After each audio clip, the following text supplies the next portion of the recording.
परभणी शहरातील संभाजीनगर दादाराव प्लॉट परिसरात घाणीचे साम्राज्य.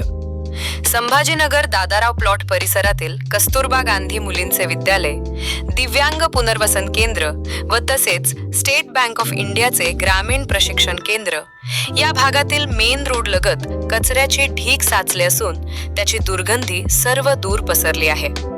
त्यामुळे परिसरात दुर्गंधी पसरली असून कस्तुरबा गांधी विद्यालयातील मुलींचे आरोग्य व परिसरातील रहिवाशांचे आरोग्य हा चिंतेचा विषय झाला आहे. परिसरातील दुर्गंधीमुळे नागरिक त्रस्त झाले असून महानगरपालिका प्रशासन मात्र एकदम मस्त अशी चर्चा सर्वसामान्य नागरिकांमध्ये होत आहे.